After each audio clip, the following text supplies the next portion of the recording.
but it's absolutely lovely to see people here today. We are recording this event, so if you are watching this later on, thank you very much indeed for your participation in this as well. It's been a wonderful, wonderful day, and I'm hugely grateful to the University and Careers team here at St Catherine's for all the time and effort that they put into today. I know, speaking to our young people, that they've got so much out of this event, and I hope that this particular panel session will be the same as well. I'm hugely grateful to our guests who have travelled across the globe to come along today and talk to us a little bit about their particular areas, which will give us all information. And of course, whatever your particular position and perspective, you might be a parent watching this and being part of it, you might be a young person, you might be a teacher, whatever we have, we bring our particular life experiences, whether that's through education or whatever else. And we've got a wonderful array of countries represented here. And that really shows in sort of our St Catherine's mission that we're preparing our young people for global citizenship. And that's really, really important that we are global citizens and part of an interconnected world. So therefore, it's absolutely right that we have a number of countries represented. And it's always lovely to see our St Catherine's alumni going off to all sorts of parts of the world and making the very most of those opportunities. And today it's been wonderful to speak to them, and they've enjoyed coming back as well. So a very, very warm welcome to everyone. Guests, a very, very, very warm welcome to you. So what we're going to do first of all is going to go around the panel, and the panel are going to introduce themselves to you, and then we're going to head on with some questions in particular areas, and then afterwards some Q&A from the floor if you have any particular questions that you'd like to ask our guests. So we are going to start. We're going to start on my left, actually. So Fryni, if you'd like to start. Yes. Hi. Thank you very much. My name is Fryni Baglatzi. Hi, everyone. I'm representing the German Academic Exchange Service today, also called DAAD. So we work in Athens. Our office is at the Goethe Institut in Athens. So we haven't come along from all these kilometers, right? I have also my colleague Amani, who is doing her internship for 1 year now in Athens from a German volunteer program. So thank you very much for being here. I hope we will give you some more information about studying in Germany. Wonderful. And as I said to Fryni earlier, we don't get many of our students heading to Germany for their higher education. So Fryni's definitely going to be giving the big pitch today. Di, over to you. Hello, thank you for having me today. My name is Di Evans, and I'm the regional manager within the international office of Cardiff University. Cardiff University is the largest university in Wales, the top-ranked university in Wales as well. We've got about 35,000 students from 140 different countries and over 350 degrees, so a very comprehensive offering and from a Russell Group university. So that's me, and that's Cardiff University. Wonderful, great. Having been to Cardiff many times, it's a wonderful, wonderful city as well to go to. So I would highly recommend, if you're visiting, if nothing else, to go there.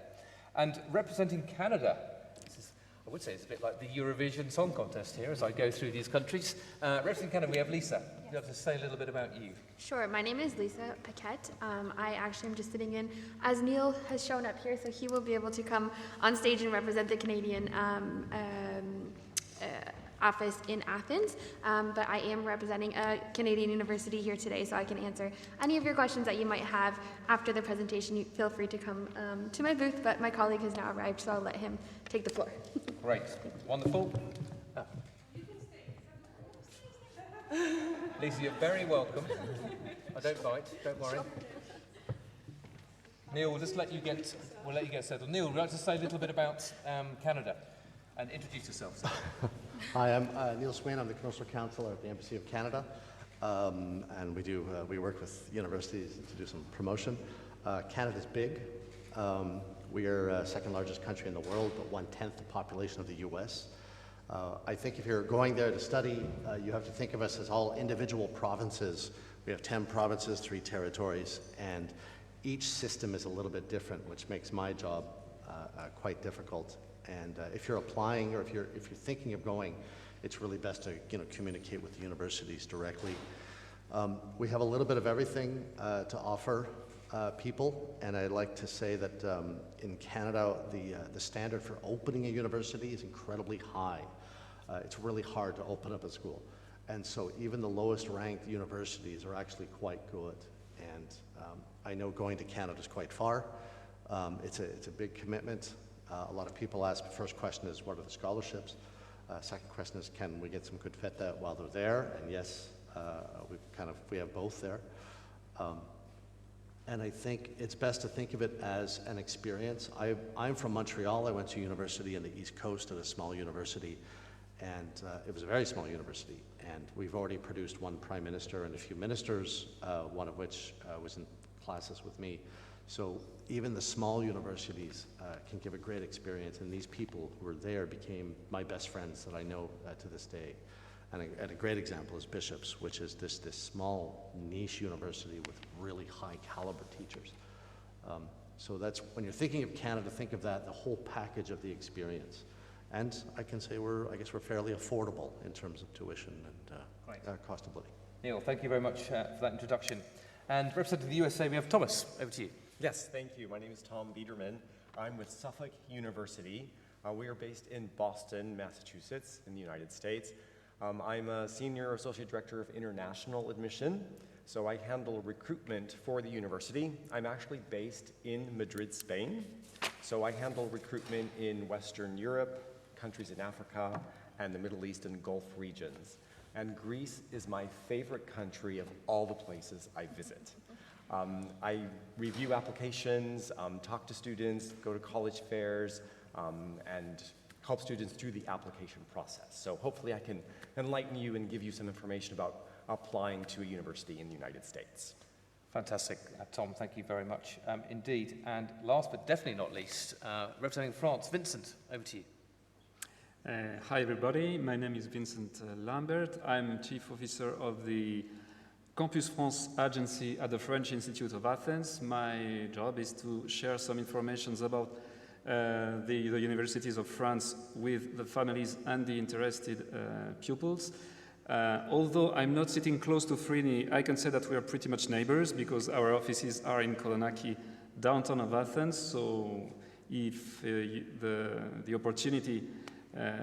if you have the opportunity to pass through the Goethe Institute, don't hesitate to make a visit to the French Institute also. I'm afraid that I will have to give some information in French at some point, because as you can imagine, I'm not the most fluent person in English, but my excellent colleague, Lauri Wozny, will be able to make it and to translate the information in English. He's actually a master student at the school SciencesPo, Grande École SciencesPo in France, and he will be able to share the info in English also. Thank you very much. Lauri, thank you very much indeed for your help as well.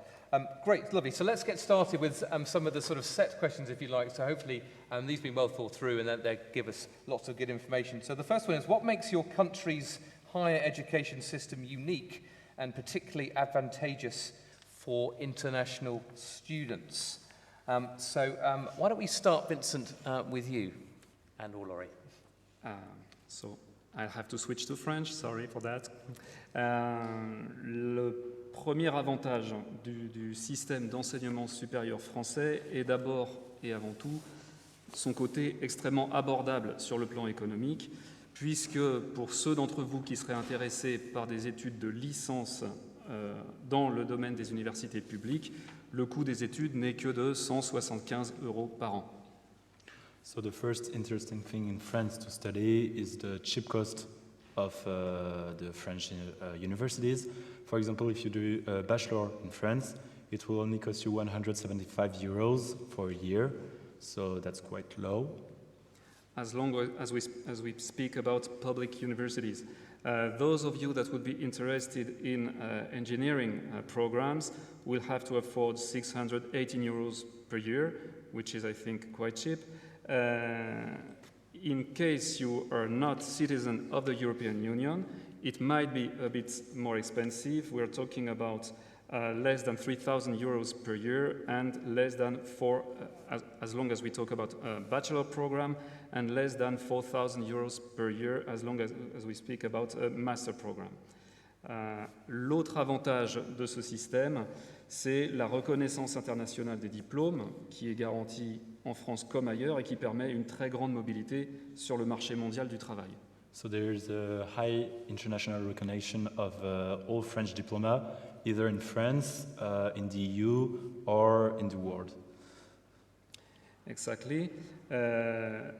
L'autre information qui peut être intéressante pour vous de connaître, c'est le fait que plus de 400 000 étudiants étrangers étudient en France, ce qui fait de ce pays le 6e pays d'accueil des étudiants étrangers au monde. And last but not least, there are more than 400,000 students, international students in France currently, which places France to the 6th place in terms of international hostage of international students. Ce qui veut dire que vous-même ou vos enfants ne se sentiront pas isolés en tant qu'étudiants étrangers dans un établissement français. That means that Greek students studying in France could feel like home in France and every city.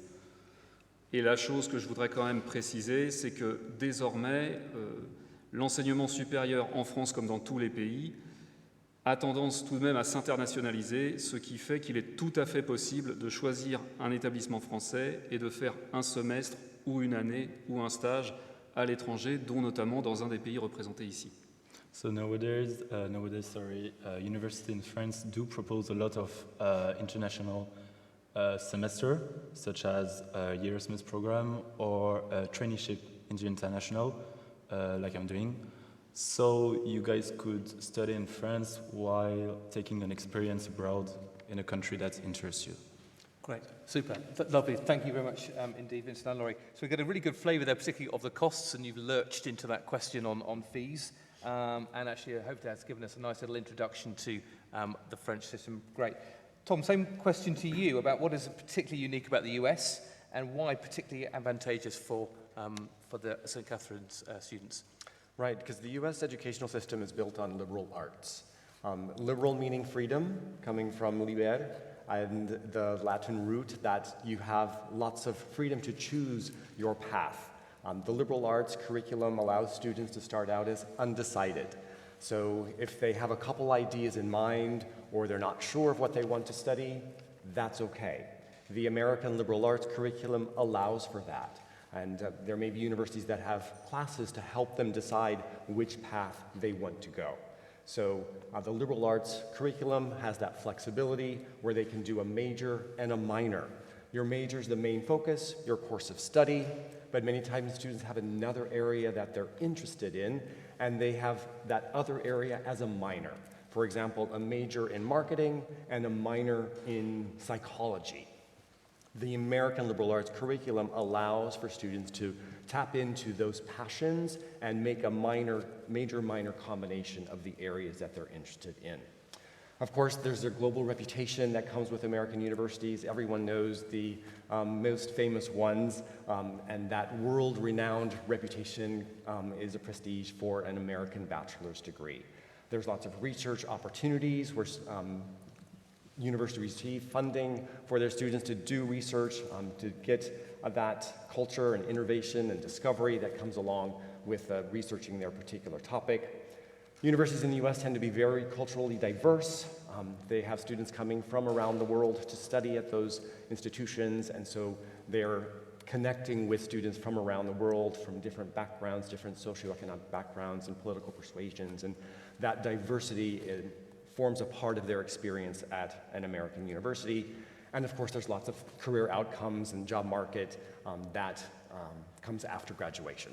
Great, Tom, thank you very much indeed. And certainly speaking to students, it's often that flexibility of that at the start, isn't it? Where quite often your 17, 18-year-olds aren't quite sure what they want to go into, and it's that flexibility in those early years, isn't it? Exactly. And certainly, as I'm sure that you would say as well, that there are obviously very famous universities in the US, but there's lots of very, very wonderful universities that maybe aren't quite so famous. That so as maybe, well. maybe dig a bit deeper in that US university market.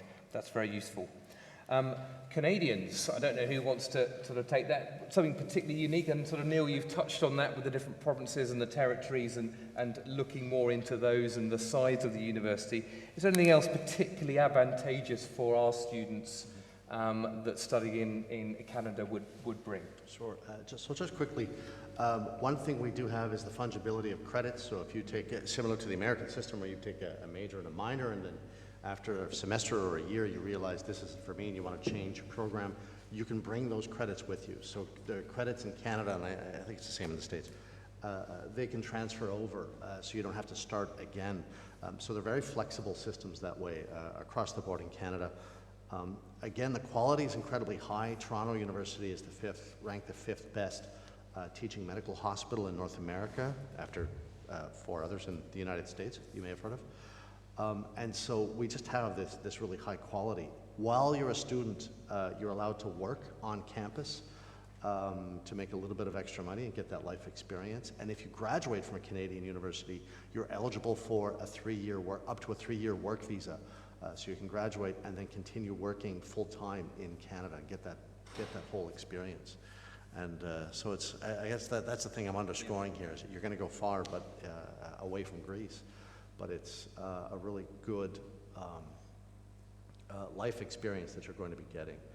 We are a little bit more expensive than, say, France, but we find that it is affordable for most people, and there's a range of scholarship programs that are available. Great, thank you. That visa point is particularly interesting, isn't it, actually, in that sort of post-university life in terms of visas becoming more and more important around the world. And yeah, that's a very interesting point. Thank you very much indeed. Di, UK system, what's particularly unique about it, and why particularly advantageous for our St. Catherine students? Great. Well, there does seem to be a theme across all of the universities here. I guess with us as well, I'd like to highlight the fact that UK institutions are known also for a very high level of quality. If you look at the top 200 universities in the world, for a proportionately small country, we have a disproportionately very high number of universities within the top 200 in the world. So known for very high quality teaching and also research. The style of education is slightly different to that of France and North America and Germany as well. Our undergraduate programs tend to be shorter in duration, so they tend to be, the standard model would be 3 years for a bachelor's degree. Now, many students study for longer, and that would be by doing an integrated master's, or perhaps a year abroad, or a year in industry. Our degrees tend to be very specialized, although there are opportunities to do combined degrees and mix some subjects, but in the main, you tend to choose, for the most part, an area of study, and you stick quite closely to it. Of course, you can tailor it with those options of work and study abroad and things like modern languages. And institutions vary, but that tends to be the model. They're very high quality, they're shorter in duration, and they're extremely specialized. One thing the UK is renowned for is also support. Students are supported from before they come to the university with a range of different services before they come, when we pick them up, helping them with accommodation. The majority of universities guarantee accommodation within the United Kingdom. And when you're at the university, you have a range of academic support. So you'll have lots of lectures like this, but they tend to be complemented with what we call the tutorial system. So every 2 weeks or so, all of the learning lectures or classes that you'll have will also come with a very small group to just solidify and make sure that students understand exactly what they've learnt, and to delve into it into quite a specific and concentrated way. So you, as a student in the UK, you become almost a world specialist for those 2 weeks that you've studied that one very specific subject. So high quality research, high quality teaching, specialized degrees, but in a very wide range of subjects. Just to give you an example, if a student comes to me and asks to study biology at Cardiff, we'd say yes. But you'll pass that or graduate in a range of different areas. You can pick and choose subjects, like Lego, for example, to build the degree that suits you, or you can take specific, very, very concentrated pathways in things like biomedical science, biochemistry, zoology, anatomy, physiology, genetics, neuroscience. So you graduate and you become incredibly specialist, which allows you to be very employable. Our employment rates in the UK are very high. Our students fly out the door and are very popular with employers. So yeah, those are some of the reasons that I would like to highlight about studying in the UK. Great, Di, thank you very much indeed. And we'll probably maybe come back to that wellbeing point maybe across the panel a little bit later. And certainly the parents watching, when we are very close to our children, particularly in a sort of day school environment, and then we're sending them all around the world, there's that anxiousness, and I completely understand that. And actually that well-being piece, I think, is really important. Certainly I've seen over the last 5-6 years particularly, universities are taking that far, far more seriously, quite rightly, and therefore we'll probably come back to that piece as well. Probably similar point I make for the UK as I did for the US, that there are some very famous universities in the UK, and obviously we want our students to aim as high as possible, of course we do, but there are also a lot of fantastic universities that you may not have heard of yet, so maybe dig a little bit deeper into that UK market as well. Fryni, how about you? Particularly advantageous to go and study in Germany? Yeah, there are similarities, I see. Actually, I want to study in the UK now. I don't know. Okay, my answers are a bit more compact, like Germans are. So Germany offers, first of all, which is the most important point, a tuition-free education at the state universities, and there's a great variety of programs. We have 420 universities and a wide number of 22,000 programs overall, which brings a huge variety. With it, a very interesting point is that German universities are really research-oriented. They have a research-oriented curriculum, which is really important from many points of view. In summary, the system is highly affordable and the degrees are globally recognized. Great, thank you very much indeed. Okay, let's dive into the sort of practicalities of the application phase, which is obviously particularly important for our students at the moment.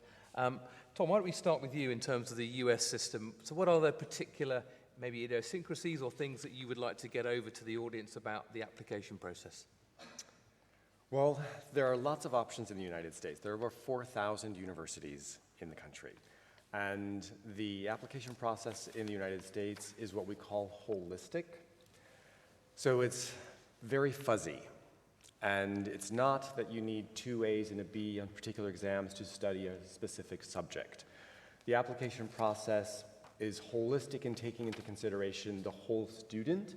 So yes, there's an application form, there's an essay, we're looking at the transcripts, the academic background, but we also factor in the extracurricular involvement, leadership, volunteering, the recommendation letters. So all of those pieces to the application process are part of the puzzle that come together to make the applicant. Clearly, the academic portion of that is probably the main focus. The previous academic experience is indicative of a student's future success, and we want them to be successful at our institution. So looking at the academic background, taking that in context of where they're studying, what's available. If they don't have an IB program at their school, they can't take that. But if they're doing an IB program, fantastic. So are they challenging themselves? How well are they doing in that program? The grades they're achieving. There's the application form, the essay, the recommendation letters, all of those pieces to the puzzle that come together. One of the main things that the question we get is about an SAT or ACT, these standardized tests. They are sometimes required and sometimes not. So it's best to ask the particular institutions that you're looking at to see if they are now SAT optional, which has become more popular after COVID, but some institutions are bringing back the SAT requirement. And many times for international students, there's an English proficiency exam. So that would be a TOEFL or an IELTS or a Duolingo. Students who are in an IB program or a bridge curriculum, they can have that waived. It really depends on the applicant's background. But I think it's important to look at that holistic review and to understand that all of those pieces to the application are part of the decision. Great, Tom, thank you very much indeed. And of course, we're a very proud IB school, of course. And actually things like the Duke of Edinburgh International Award that we do here, I've always felt lends itself very much to that American application, looking very much at that whole person. Vincent, the French application system, is there anything particularly, rather than maybe running through every minute detail, anything particularly that the audience would be useful for them to know in terms of how that application process works? Yeah, definitely. The French system is supposed to be easy. Every interested student has the possibility to upload 10 applications to 10 different programs, bachelor programs at the first year. Of course, the student will have to provide the marks he gathered during the second year of high school and the first semester of the third year of high school. What I want to point out is that the jury will not give importance only to the marks, but also to the personality of the student. Whatever experience you can have gathered in terms of athletic activities, in terms of cultural activities, extra scholar, as we call it, activity, will be taken in account, will be very important in the equation of your application. Let me switch a little bit to French. La deuxième partie qui est véritablement importante, c'est aussi de montrer que l'on a véritablement bien étudié le contenu du programme auquel on postule. So the second important thing in France is that to show that you know your future, to know why you're going to this program at this university. We like to make it clear. So basically, you have to know why you're going to go to this university and where you're going to work after. So when you apply for a bachelor in France, you should justify your master degree in 3 years after. And when you apply for a master degree in France, you should justify your professional project just after. So it has to be coherent and a link between the end of your high school and your professional project. Great, thank you. So just to clarify, is it an application to one particular place that then goes to the institutions, or do you make individual applications to each place? There is actually now a platform, a common platform that allows to a student to apply to 10 out of the 75 public universities that does exist in France. So they put it into one place? Exactly. Great, lovely. And that sort of probably features quite well onto the UK system. I just want to give us some of the highlights of an application to a UK university. Yes, yeah, you mentioned the platform there. So we have a platform called UCAS, the Universities and Colleges Admissions Service. The way it works is that you can apply to 5 courses. They can be at different institutions or some within the same institution. That really means that you upload your academic records, what you've done in the middle years program or equivalent, your predicted grades from the IB diploma. That goes out along with a personal statement, which is really important. This is your only opportunity, really, to make your application personalized and make it stand out. So it's really important to work with the team here at St. Catherine's to make sure that does you justice in your application. That goes out to the universities. They all come back and say yay or nay. So it could be, yes, we'll accept you conditionally, provided you achieve X, Y, Z, perhaps 34 or 36 in the IB diploma, Or for some courses that are very competitive, it may be unfortunately we were not able to make you an offer. So that tends to be how it works. Then you have to go back and think very hard and pick 2 universities. You pick your first choice, which is known as your firm choice, and your second choice, which is known as your insurance choice. Now, just to go back a little bit, when choosing a university, you tend to start with the subject. There may be other considerations, like you want to live in London or beautiful, Cardiff, or a different part of the UK, before you make your choice. But the devil is in the detail within the UK. Be very careful when choosing your universities, because the entry requirements are not universal, they're not standardized. So check the entry requirements of every course, make sure that they don't have any hidden mathematics requirements, or a really high English requirement, or an interview, or a portfolio. There's lots of extra things that you need to be careful of and to look out for. So it really is about doing your research. So make sure you've got a wonderful team here as well. You're in one of the luckiest places in the country in order to be applying to schools overseas, to have that support. So, but do your research. Make sure you read front to back each of the websites and all of the requirements, because they differ greatly from institution to institution. But yeah, UCAS, and it's worth mentioning that some universities in the UK will allow you to apply directly. They tend to be smaller, more specialized institutions, art schools, conservatoires. So yeah, there is that opportunity as well. Great. So just for clarity, you would apply, you get an offer conditional on your points at IB. Correct. You would then obviously get your results, and only then would you find out whether you've got in or not, depending on your results. Yes. Indeed, yeah. Okay.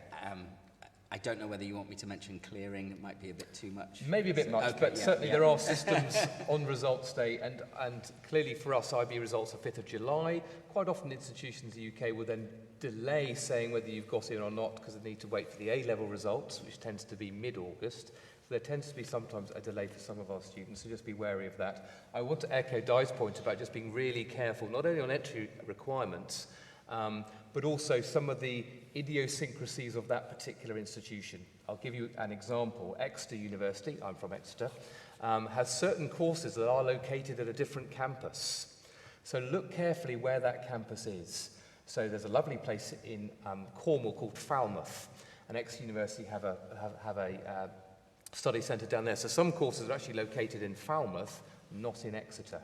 So if you want to be in Exeter, you need to be quite careful which ones are in Falmouth, which is a lovely small place in Cornwall, which for people like me is wonderful. When you're 18, it might not be the sort of vibe that you're after, and you'd rather go to Exeter. So just be, again, careful about some of those differences that do come up. Fryni, how about applying to German institutions? No, I changed my mind. No. You won't expect that, but the application procedure in Germany are really easy. So the only thing actually I have to mention here is that the students who undergo the IB examination have to be informed about the list of subjects Germany needs for studies.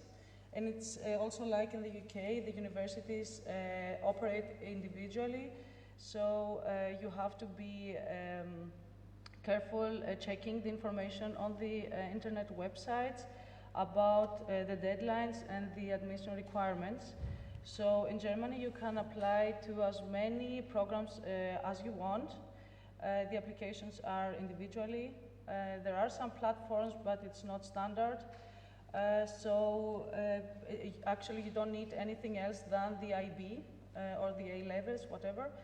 And the qualifications for the language.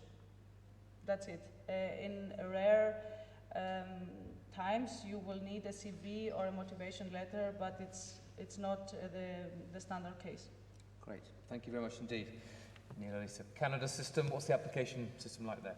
So just quickly, you need to be accepted into the university, but you also need a student visa. So it extends the process a little bit. You first apply to the university. There's usually a small fee to apply. and that might take a few weeks for them to get back to you. I would recommend you get in touch with the university and just say, this is how I'm going to apply, what are my chances? And they're usually pretty open with you on that. And then once you get accepted, they'll give you an acceptance letter, and this is part of your visa application. Then you put in for a visa application that takes between 4 and 8 weeks. So you really kind of want to time this out. Also, if you're thinking about scholarships, some of them have deadlines, and so you want to start the process as early as possible, I would say. Okay. That's standard across the board. And yeah, if I could just maybe add, there are only about 100 universities in Canada that are publicly recognized, and so a little bit less to choose from than our counterparts in the US.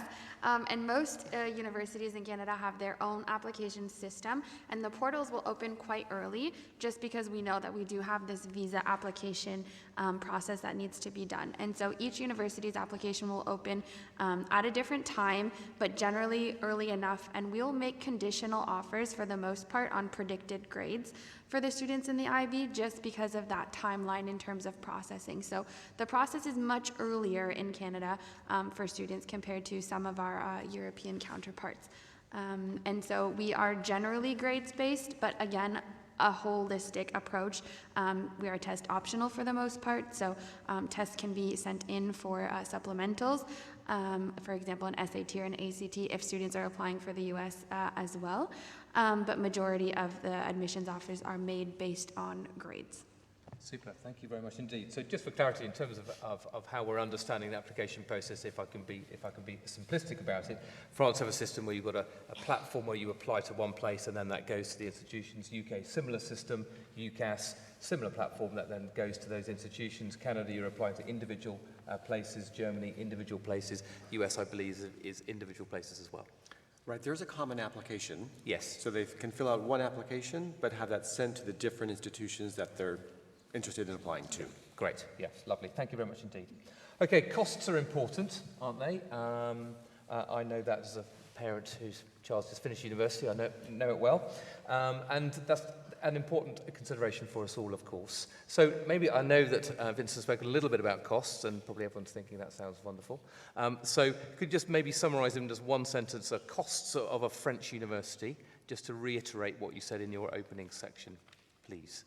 175 euros for each year at a bachelor level, 250 euros for each year at a master level, 618 euros for 1 year studies in an engineering school. Great. And would that be the same for every university, or for are there every differences? public university? What I forgot to mention is that we have also private institutions in France that can ask, 8,000 euros per year until 20,000 euros per year. We're talking about some private engineering schools or some business schools. In that case, they have scholarship, their own scholarships. In any case, our estimation is that in order to live in Paris, you need around 1,200 euros per month. Instead, in other cities of France, you have to have a budget of around 900 euros per month. Okay, great. Thank you. That's really useful, and thank you for that clarity. Canada, let's go to you. Costs. Tuition costs range depending on the program. So in Euro, we're talking maybe 18,000 up to maybe 30,000 if you're doing an engineering program for the undergrad courses. And they go a little bit lower depending on where you are. Cost of living varies from city to city. Toronto, Montreal, Vancouver will be much more expensive than, say, where Bishops is, or even on the East Coast. And maybe it's around the cost of living in Paris. So about, I'll say, between 15 and 18,000 euro a year for cost of living if you're paying rent. Most students are guaranteed in their first year to live on campus, so it's a bit cheaper. Great, thank you very much. German costs? German costs. Actually, you just need a fee of about 250 to 300 per semester. So it's for the student card, this is standard. And the living costs are about 850 to 2,200 maybe. Depending on the city, there are cities that are more expensive, like Munich, the great love of Greeks. So this may be at about 1,600 up to 2,000 maybe, but there are really good universities at smaller cities which are much more affordable about the living expenses. Great, thank you. UK costs, Di? Yep, so for tuition costs, they vary in terms of international students. So if you do have a British passport and you're eligible for home fees, they tend to be standardised at £9,250 in England and Wales. I'm not sure about Scotland, you'll need to check that, but likely similar. The international fee is higher, and it varies from institution to institution. Some institutions are very generous and offer a similar fee to the home fee. Others not so much, and they can go up to 20, 30, 40, 50,000 pounds per year, depending if you're studying something extremely specialised or lab-based, like sciences, engineering, or medicine. The cost of living varies too, but generally sort of similar to France in a lot of ways, maybe 10, 11,000 euros in most of the UK, and a little bit more than in London. There are a couple of extra charges that are standard. So one would be the health surcharge, which I think is £778, something like that per year. And also there's a visa fee as well. But those are the main costs. Accommodation, again, outside of London, you can find some very affordable student accommodation from £300, £350, £400 a month. That varies from city and region, but those tend to be the main costs. Yeah, and certainly look carefully about where, obviously London's going to be more expensive to live, of course, as would Paris and other sort of big cities, so look carefully there, but also some of those other cities.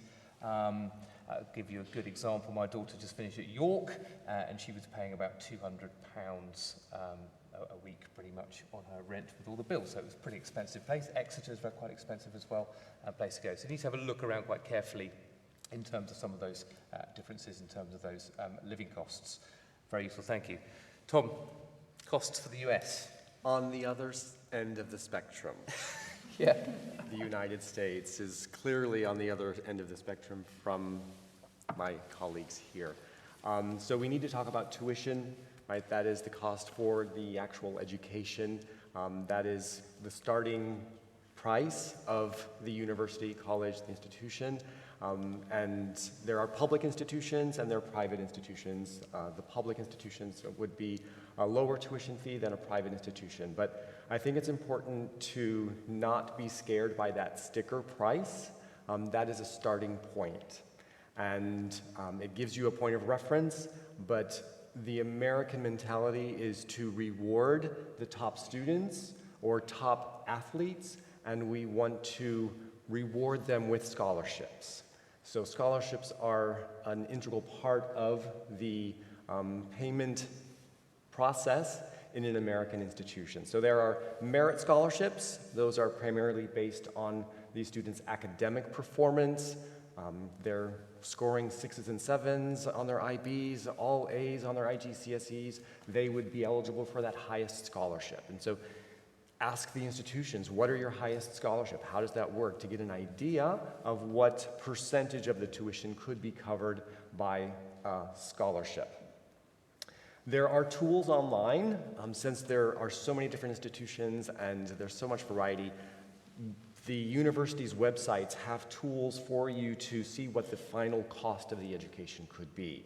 You input some information about your grades and get an idea of what the scholarship could be that that institution will offer. The full ride scholarships, I know people like to think that all of your costs are going to be taken care of, but in the United States, those are very uncommon.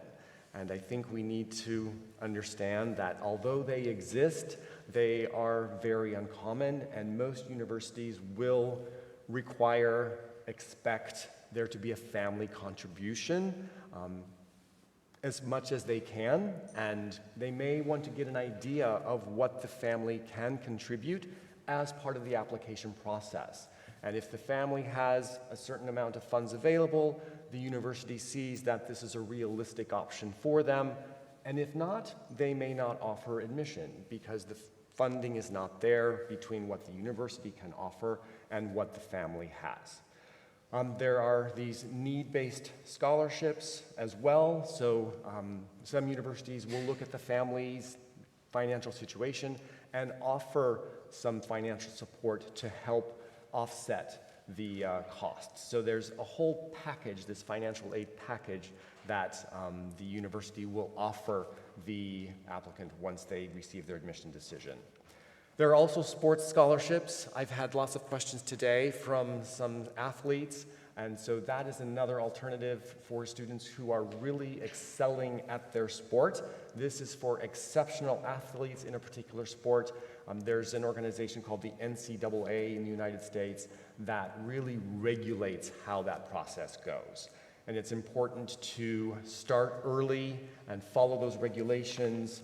They, of course, need to meet academic requirements, and there's different things with binding and non-binding. It's another aspect to take into consideration, but universities are interested in athletes that can add something to a particular sport or their academic program, and it's important to start early and contact the coaches and follow the NCAA regulations. Super, thank you very much indeed.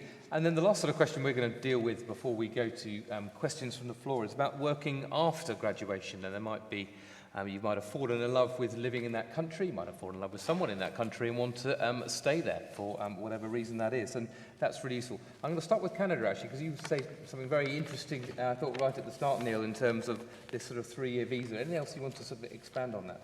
Sure. I mean, talking about falling in love, we have Ryan Reynolds and Ryan Gosling, so we kind of run the gambit.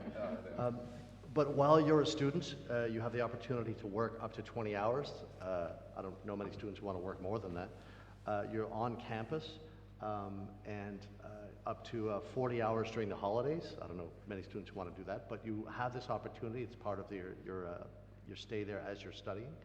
And once you're done, you get a work visa that you apply for it. And if you've graduated from a Canadian institution, you get up to usually 3-year work visa to work anywhere in Canada, either in your field or anywhere. And so that's I think a really good kind of bonus to doing that. Great, fantastic, very interesting, thank you. Di, UK? Well, I was more interested in Ryan Reynolds there. You mentioned, is it worth bringing up the Ryan Reynolds' favourite city is actually in Wales. He's bought the local football team there and bought a house there. So yeah, sorry, I got sidetracked there for a second. Yes, so post-graduation career opportunities are an integral part of most courses in the UK.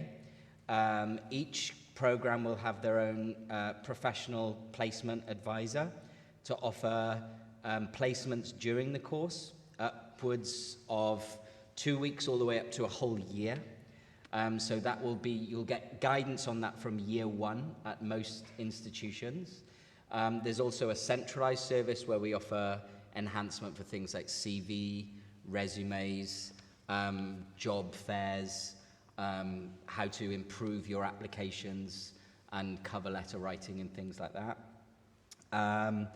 Then after you graduate, you need to contact the university to find that they've confirmed with UK Visas and Immigration that you've completed the course. You don't need to graduate. And then what you do is you apply for what we call the graduate route visa.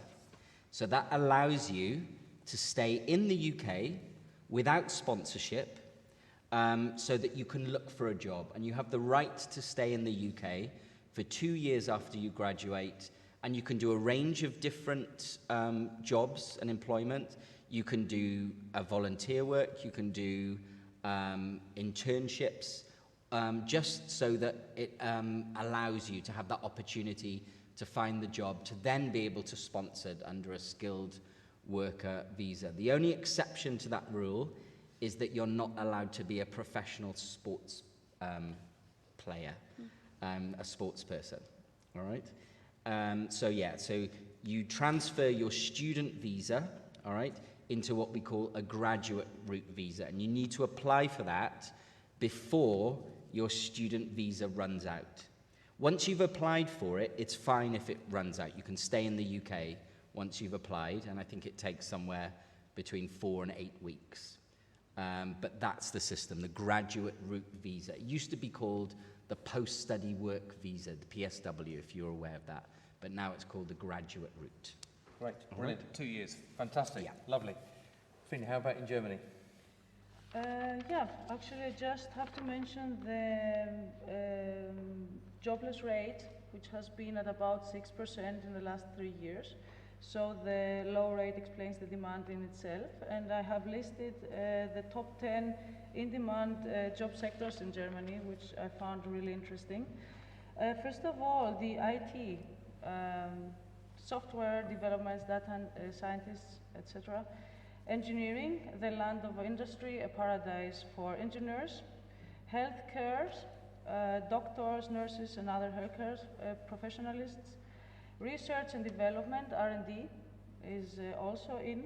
Skilled trades is a really great thematic now in Germany. Then what is also really in nowadays, renewable energy and environmental tech. After that, finance and accounting, of course, Frankfurt, in the middle of the EU. Logistics, educations, they need many teachers, they need STEM subject teachers, and last but not least, constructors. So they need skilled workers in the construction, architectures, urban planning. So I found it really interesting. I'm sure everyone will find a job in Germany, and a really good job. So I think it speaks for itself. Obviously very different in terms of visa within the EU. Vincent, I'm assuming the same situation in France. Exactly. European citizens will not have a need for a visa. Extra European students will have to convert their study visa to a long-term job, professional visa. Yeah, great. Thank you. Tom, US? It's similar to Canada. Students get an F1 visa. F1 is the student visa for the United States, and that allows them employment up to 20 hours per week while they're a student. They can help out in offices, administration, having a job on campus. Then there are a couple other alternatives. There's OPT and CPT. CPT is curricular practical training, so this is a job that has to do with their intended major, what their course of study is, that they're doing some job that is connected to their studies. That's while they are a student. And then OPT is optional practical training that is after graduation, and that can be up to 12 months after they graduate, that they can have some work experience in the United States for another year. If they've studied a STEM field, which is science, technology, engineering, and math, they have an additional 24 months. So they could actually be in the United States for 3 years after they graduate, working in their profession, gaining that experience, and then coming back to their home country. Great, really useful. Thank you very much indeed. Okay, we're going to now move to some questions from the floor, and I see Maria has got a couple of microphones.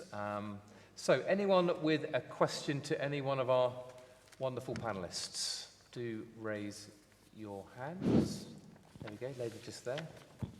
Hello. Hello. Thank you very much for this. This is very, very useful. I guess my question is, what are the criteria you're looking at during the admission process? So what are the things you're looking for to select the students for your university? We're in a British school. Our children, some of us, are completing GCSEs this year, so I just want to understand, does this count? How well they're doing this year or not? Is it relevant to the French system or the German system? So I'd love to hear more from you, please. Great, lovely. So just to summarise, I believe, Madam, if I got it right, what sort of things are we going to need for that application? Obviously, IB result at the end and GCSE results, but what other things are going to be really important for that application? Hopefully I summed that up correctly. Why don't we start by UK? Yeah, absolutely. So you brought up from the start the GCSE requirements. So the majority of courses at UK institutions will be basing their offers on actually what students do at what we call level 3, which is the IB diploma or A-level. However, there are many specialised courses like medicine or dentistry, and some specialised courses in art and design and music that ask for slightly different requirements and may well look at what students have done at the GCSE level. So it is very important. Unfortunately, there's not one overall rule because each course and each university look for slightly different things. But to really make an application stand out, our priority focus in the UK at most institutions will be the grade profile. Higher grade, more chances of opportunities of entry. We do take into consideration other factors, like extracurriculars, and that's evidenced through personal statements and things like certificates. And there are a number of courses, things like music that would require audition, art and design, architecture that may require portfolios. Many of our courses at Cardiff University require interviews as well. Courses will ask for that one-to-one confirmation, but not all universities do that, so it's worth checking individually. So I haven't really given you one answer. That's because there isn't one, but yeah, those are the other things. I'm sorry, in terms of things like volunteering or sports or languages, is there a priority on the things you're looking at? It depends on the course. So for example, for something like medicine, it is an absolute requirement to have some sort of relevant experience or volunteer work related to it. But if I go to the School of Computer Science, they couldn't give a jot. They don't care what they've done in sport. They're only interested in whether they know JavaScript or C++ and whether they're good at maths. Thank you. Yeah. Exactly, and I suppose also looking at this different, if you're going for an Oxbridge course, clearly GCSE profile is going to be important, and also got to think who you're going to be competing against. Certainly for the big global named universities, of which obviously everyone on the panel has those in their countries, you're competing globally, of course. So that grade portfolio, as Di was saying, is very important, and the particular course as well. But I think Tom was saying about that more holistic approach, certainly from a US point of view. I think probably just to relate to the question to you, Tom, if I may, is there some sort of priority? You mentioned that, madam, didn't you, about is it more sport or volunteering or drama or music? Is there any sense of a priority list? I'm thinking it's no. Too difficult to say. With so many different institutions and each institution has their criteria, it's just too difficult to say. It's the same situation. They're looking to build a class. The university's building a class. They're looking to admit students who are going to contribute something to the community. What can that student bring to that university community? And there's no black-white answer for that. Anyone else like to raise a comment there? Lyssa? Talk about your entrance requirements, provisions. Sure. I said really the IB requirements are grades based. We can look at the GCSEs if the IB maybe something went wrong or there's maybe some extenuating circumstances or things like that to show a history of a student has been working hard and maybe something went wrong maybe in the final year. So again, with the holistic approach, we can look at letters of recommendation or letters of intent for the student. We understand also students that are at international schools maybe have moved a lot in their life or have not studied in this country before, and so there are a lot of things that factor in to a student's life. And so in Canada, a lot of institutions do have more of a holistic approach in that sense also. Yeah, absolutely. And certainly for us, of course, we have plenty of diplomatic families that move every 3 years. So therefore, by definition, they would have had a fairly fractured education system, and that is very much taken into account. Anyone else like to raise anything on the general application? The answer for France is pretty much the same. I would say that in average, the engineering schools are a little bit more corporate and will give more importance to the personality of the kid. Then I think applying to a program never means that I will be accepted. Just wonderful. Great. Can I just add one point? Yeah, sure, Di, yeah. Quite salient. You'd be surprised. There are when students apply, they're often sort of hesitant of contacting us directly. That's our job. So students can always contact us for advice, because we'd hate the idea of them wasting a place if they didn't perhaps meet the requirements or they needed something extra. So we're there. Our websites are very comprehensive, but don't be afraid of emailing, picking up the phone, and talking to your counselling team here, because they will iron out these issues for you. Thank you. Super. Next question. Lady there in purple.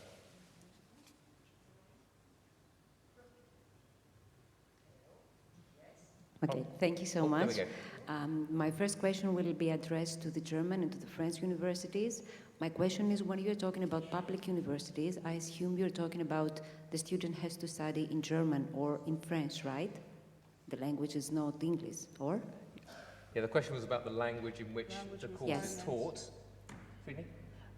For German, it's actually almost all in German in bachelor's, but there are many subjects like STEM, engineering or IT. There are some bachelors in English. They're getting more and more, but the great variety is in German. Is in German. And Yeah. do they need a specific certification Yes. for the German language? I mean, it's not if someone from an IB, if someone is having a higher level German or higher level French, is not enough, is it? If the IB has a first language high level, mainly it is accepted.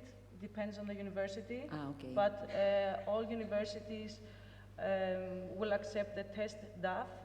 It's like IELTS or TOEFL in English.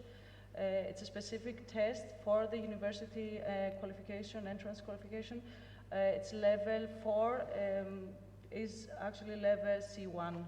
It's C1. Yeah. Right, and same Okay. and language of instruction in French universities? Yeah, the huge majority of the taught in English bachelor programs will be found in the private institutions. Regarding the language, it's always preferable to have a B2 level in French, like a DELF or something like that. B2, okay. Right. And another question, please, concerning the English universities, or even the Americans, but mainly English. It's from my daughter, because she doesn't know, she wants to study in England, in London actually, but she doesn't know from where to start. She knows what she wants to study, but where do I start from? I don't know what to say to her. I mean, I said, okay, we will see, we will ask the university counsellor, but still, if somebody, I mean, having no idea about the English universities, from where do we start? I will just briefly, before Di puts it, talk to our wonderful counselling team would be first place to start, absolutely. Di, place to start. I would echo that. That is your first place to start, absolutely. But would students generally start with the subject, all right? And then I think they have to have an honest conversation with themselves to work out what their grade profile would be, and that narrows down the search. So then you're taking, you maybe want to remove some lower grades, maybe some really, really higher ones. So then you've got a selection of a number of universities. Then I would look at the universities individually. So we have a system across the UK called UniBuddy, and on the front of each web page, you can. Don't listen to me, don't listen to my colleagues, because our job is saying how wonderful our university is. But you can speak to other students from Greece. So you can just put into UniBuddy, I'm interested in this subject. It'll give you a list of students, and you can contact them and ask them honestly. But your best point of contact is the counselling team here, because they're so experienced, more experienced than us, of sending their students to universities in London. Right. There are other criteria as well, things like cost and rankings, but yeah. So it just literally, on the front page of each website, it'll be a chat function, and it says, chat to our students. It might not say UniBuddy, but that's the system we know it as. Chat to our students, and you can contact students who are there at the university. And of course, our wonderful alumni, our virtual event that was the other night, and we had some brilliant alumni who came from a range of universities. So again, chat to the lovely counsellors. They'll know what alumni are in London at the moment. They can put you in touch, and I know they're always really keen to sell their university. So there's other bits and pieces there. Next question. We had a hand up from a gentleman. Oh, look at the time. Yeah, sorry. There's a gentleman with his hand up at the back. I'm not quite sure what he's got on, actually. No. Any other questions? Ah, wonderful. No, yeah, excellent. A student question. Perfect. I would like to ask, how flexible are your degree programs? And if a student would want to change their major in their first year, would that be possible? Great question. Let's start with the US. I think the answer is going to be a big yes. Yes. It's built into the system. Yeah, that's almost integral to the US system in terms of that flexibility at the start. Canada? Same thing, you can transfer your credits if you choose a new program. Transfer those credits. UK? More complicated. It depends. You generally will stay within the same field. It's not possible to change fields So you couldn't go from biology to English. But within biology, you could go from biomed to biochem. Within engineering, you could go from integrated to mechanical to electrical and electronic. Yeah, you could change some courses from, but it's less flexible in the UK. We tend to try and counsel students to make sure that they're very confident that they want to study this area. Great. Germany? Germany is flexible, actually. At this point, you just have to apply from the beginning. If you have IB and you have maths high level, you have open all subject groups. So you just have to apply to another university or another department, whatever. Great. France? Two scenarios. If you want to apply for like closed study field, you will do like in England. You can shift from history to literature, from biology to mathematics. If you want to change totally, second scenario, your orientation, you will have to apply again through the platform and upload 10 different applications. Great. I hope that answers your question. One final question. Anyone like to venture a question? I'm sure these wonderful people are going to be staying around, so if you want to grab them or obviously grab one of our team, you're very, very welcome to do so. And I hope for those people that are going to be watching, I hope that you've all enjoyed the session. I've certainly learnt lots myself, which is a bit strange after so many years of sending children to university, including my own. I think I will probably say there's no right path.